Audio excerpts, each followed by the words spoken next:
आज का पहले तो आप सब प्रेस मीडिया मित्रों का हमारे एमआईएम पार्टी में मैं हमारे गुजरात प्रदेश प्रमुख जनाब साबिर भाई काबलीवाला की ओर से और मैं सलीम भाई अजमेरी अहमदाबाद शहर प्रमुख आपका सबका इस्तकबाल करता हूं। और आज का जो प्रोग्राम है हमारा, ये टोरेंट पावर को लेकर, जो टोरेंट पावर में खुली लूट चल रही है, आम जनता को लूटा जा रहा है, उसको लेकर हमने प्रोग्राम एक 9 तारीख का रखा है। उसके प्रोग्राम को उजागर करने के लिए और प्रोग्राम की कामयाबी के लिए आज की प्रेस कॉन्फ्रेंस बुलाई गई है। और जो 9 तारीख का प्रोग्राम है, उस ज़्यादातर मुद्दों को लेकर हमारे अहद भाई और हमारे अनीश भाई ने हमारे असलम भाई बताएंगे आगे की रूपरेखा क्या करनी है और किस तरह का प्रोग्राम है, वो अहद भाई बताएंगे। देखिए, हम सब जानते हैं कि काफ़ी सालों से टोरेंट पावर जिस तरह से अपनी मनमानी चला रहा है, चाहे वो यूनिट का भाव हो बिजली का, उसका भी बार बार बढ़ना। पहले यूनिट का दर था वो 6 रुपये के आसपास था, अभी 9.46 पैसे 10 रुपये हो चुका है। और बार बार टोरेंट इसी तरह भाव भी बढ़ाता है, तो वो कहीं ना कहीं जो जनता है हमारे गुजरात प्रदेश के अहमदाबाद शहर की, उस पर बोझ पड़ता है। और उसके साथ साथ टोरेंट पावर जो है वो कहीं ना कहीं कोई ऐसे चार्ज वसूल करता है, वो ना जनता को बताता है। उसका सीधा सीधा चार्ज एफपीपी है, वो क्या है वो हम सब जानना चाहते हैं। काफ़ी सारी जनता परेशान है कि एफपीपी है चार्ज टोरेंट क्यों लेता है, fuel price and purchase adjustment, तो ये कौन सा चार्ज है। इसके बारे में टोरेंट पावर पूरी रूपरेखा पब्लिक के सामने लेकर आए, ताकि पब्लिक जो कन्फ्यूज है उसकी कन्फ्यूजन दूर हो जाए और इसको समझ सके।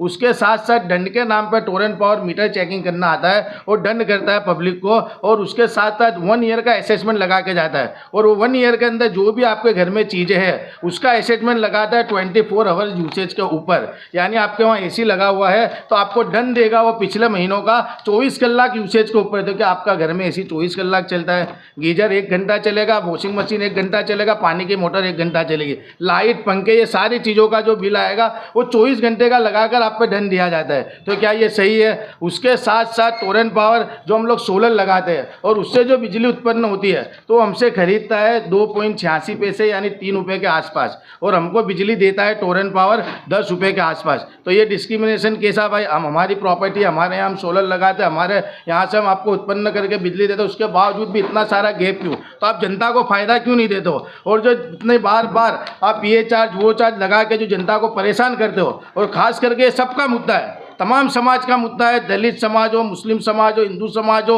या कोई भी हो, पूरे अहमदाबाद शहर से हमारी गुजारिश है कि टोरेंट पावर की जो मनमानी चल रही है, जो सत्ता पक्ष उनके साथ मिले हुए, कोई आवाज़ नहीं उठाता। हमने इससे पहले भी 2 बार लड़ाई लड़ चुके हैं और इंशाल्लाह हमको कामयाबी भी मिली थी, लेकिन उसके बावजूद भी टोरेंट पावर का एक मुद्दा बन चुका है कि चट भी हमारी और पट भी हमारी, कोई की सुनवाई करने में आती नहीं है। उनका ही एक प्रयास सेल होता है, वहाँ पर जनता जाती है तो उसकी कोई सुनवाई होती नहीं है, उसको धक्के खिलाए जाते हैं और वहाँ से कह दिया जाता है कि आपका दंड है वो आपको भरना ही पड़ेगा। तो ये काफ़ी सारे प्रॉब्लम्स है हमारे अंदर। और अभी तो नया लेकर आई है, अगर 2 महीने का मैं बिल नहीं भरता और अगर मेरा 1-2 दिन ज़्यादा हो जाते हैं तो डिपॉजिट चार्ज के नाम पे 2 महीने का बिल ऐड करके मेरे बिल में दे दिया जाता है। जो मेरा बिल है और 2 महीने का उसी का अमाउंट को प्लस करके नेक्स्ट बिल जो आएगा वो डिपॉजिट चार्ज के साथ आएगा और उसको कंपलसरी भरना है। आपको नहीं भरेंगे तो आपका मीटर निकाल के ले जाएंगे। और उसके साथ साथ सील तोड़ने का दंड कैसा होता है? बाहर आपने अभी मीटर निकालने की सिस्टम रखी है कि टोरेंट के सारे मीटर बाहर आ जाएंगे, लेकिन बाहर आप समझ सकते हो सिटी के अंदर गलियाँ होती है, मोहल्ले होते हैं, वहाँ बच्चे खेलते हैं, इधर उधर घूमते हैं, या कोई आने जाने वाला या कोई भी उसको छेड़खानी कर देगा या सील किसी कारण से टूट जाएगा, तो उसके बावजूद भी टोरेंट पावर आके कहती है आपने छेड़छाड़ की मीटर में, आपने सील तोड़ा और आपको दंड देना पड़ेगा। दंड लाख रुपए से कम किसी का होता नहीं है, तो गरीब प्रजा भरेगी कहाँ से दंड?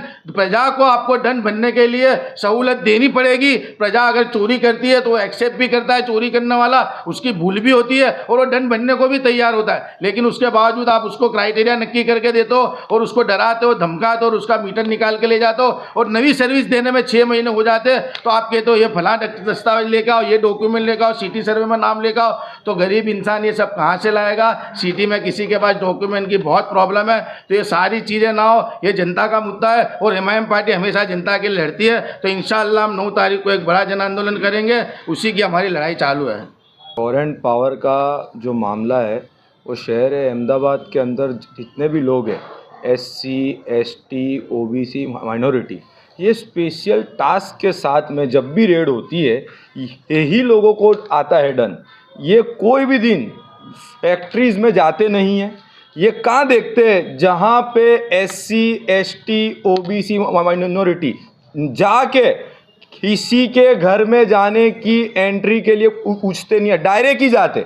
जबकि आपका इलेक्ट्रिसिटी का जो मीटर है घर के बाहर होता है, कोई के घर में इजाज़त के बिना आप नहीं जा सकते। ये लोगों में जागरूकता आनी चाहिए। लाइट वालों को घर के अंदर एंट्री नहीं देनी चाहिए। लाइट का मीटर बाहर है तो बाहर से ही चेकिंग हो, घर में क्यों आते हो आप? किसी के घर के अंदर अगर उसकी परमिशन के बिना जाओगे IPC 452 एक्ट लगती है। इन लोग कानून का पालन नहीं करते। इनके साथ में इंस्पेक्टर को लेके आते हैं, कांस्टेबल को लेके आते हैं। पुलिस का काम है लॉ एंड ऑर्डर को मेंटेन करना। वो नहीं बोल सकते कि ये रॉन्ग है या ये है राइट है। मैं आप लोगों से अपील करता हूं कि एक तो किसी के घर में इजाज़त के बिना एंट्री ना हो। उसके बाद में असेसमेंट की बात आई, 12 महीने का असेसमेंट होता है। 12 महीने के असेसमेंट के अंदर 24 आवर्स का काउंट करते। जो आदमी 2 महीने पहले आपने उसको DOE का दिया हुआ है मेमो, उसके बावजूद भी नेक्स्ट टाइम अगर वो हाथ में आता तो 1 साल का देते हो आप। ये नाइंसाफ़ी की बात है। उसके बाद में महीने का लाइट बिल होना चाहिए। अगर महीने का लाइट बिल होगा तो स्केल के अंदर आएगा। जब वो स्केल के अंदर आएगा तो जो उसके जितने भी टैक्सीज है वो सब डाउन होंगे। ये जानबूझ के 2 महीने का लाइट बिल देते। तो हमारी इनसे ये भी मांगे 1 महीने का लाइट बिल हो। उसके बाद में जो कॉमर्शियल स्कीम्स होती है, RO परमिशन 1 साल तक नहीं आती। अब ये RO के नाम पे 1-1 साल तक लोगों को लाइट नहीं देते। उसके बाद में हाई राइज की परमिशन लोगों पास आती नहीं है। तो भाई आप कॉरपोरेशन से मैकेनिज्म ऐसा कर दो RO और हाई राइज टाइम में आ जाए। लोग आपका मीटर लेना चाहते हैं, आप रूल्स हार्ड कर देते हो। डॉक्यूमेंट टैक्स बिल अलग लाइए, आपका इंडेक्स में नाम होना चाहिए, आपका प्रॉपर्टी कार्ड में नाम होना चाहिए। इतने सारे डॉक्यूमेंट आदमी कहाँ से लाएगा? ज़्यादातर यहाँ लोगों के 100 के स्टैम्प पेपर पे घर है, उनके पास से इंडेक्स में प्रॉपर्टी कार्ड में मतलब जानबूझ के डॉक्यूमेंट को हार्ड करते।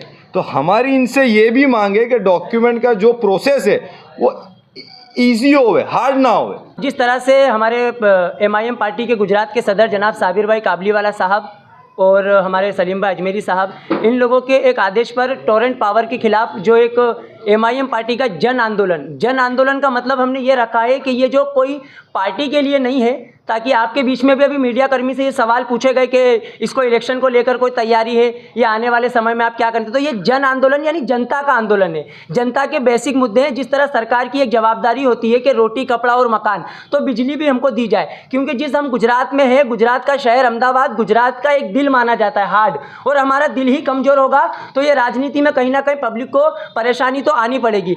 ये जो लाइट होती है वो गुजरात में ही उत्पन्न होती है। हमने तो यह सुना है कि गुजरात में बिजली बनाई जाती है, और गुजरात में बिजली बनाई जाती है तो फिर इतनी महंगी बिजली क्यों गुजरात के लोगों को दी जाती है? गुजरात मॉडल की बातें सरकार करती तो है, लेकिन गुजरात के अंदर बिजली इतनी महंगी क्यों दी जाती है? और दूसरा हमने ये भी सुना है कि भारत देश के नागरिकों को इतनी बिजली महंगी दी जा रही है, और दुश्मन देश को सरकार के जो उद्योगपति लोग हैं, हमने ये भी सुना है कि अडानी बांग्लादेश को बिजली सप्लाई करते हैं। यानी ये भारत दुश्मन देशों को बिजली देगा, और भारत के नागरिक के उस गुजरात के जहां पे प्रधानमंत्री खुद गुजरात के हैं, अमित शाह गृह मंत्री खुद गुजरात के हैं, बड़े बड़े उद्योगपति अंबानी अडानी खुद गुजरात के हैं, और इस गुजरात की जनता इतनी बिजली महंगी लेगी तो MIM पार्टी तो इस मुद्दे को जरूर उठाएगी। आज सरकार में बैठी भारतीय जनता पार्टी या विपक्ष में बैठी कांग्रेस अगर इस मुद्दे को नजरअंदाज करेगी तो MIM पार्टी ने इससे पहले भी 2 बार आंदोलन किए हैं, कहीं ना कहीं हमारी मांगे स्वीकार की गई थी। आज हमारी MIM पार्टी पर हमने अहमदाबाद की जनता में 2 दिन पहले ये मैसेज भी दिया था कि आप लोग आइए और यहाँ पे आकर अपनी जो भी शिकायत है, जो भी तमाम बेसिक टोरेंट पावर के मुद्दे हैं, तो हमारे पास सबसे बड़ा मुद्दा ये आया। मैं आपके माध्यम से टोरेंट पावर को ये भी कहना चाहूँगा कि अभी कुछ महीनों पहले शाह आलम चंडोला के अंदर डिमोलेशन हुआ था। चंडोला डिमोलेशन में जिन लोगों के मकान तोड़े गए थे उनके घरों के लाइट बिल दिए जा रहे हैं, उनके घरों पे लाइट बिल न भरने की लेट फीस का और उनको चार्जेस लगाए जा रहे हैं। तो जब जिसका मकान सरकार द्वारा तोड़ दिया गया उसको लाइट बिल किस बात का देना?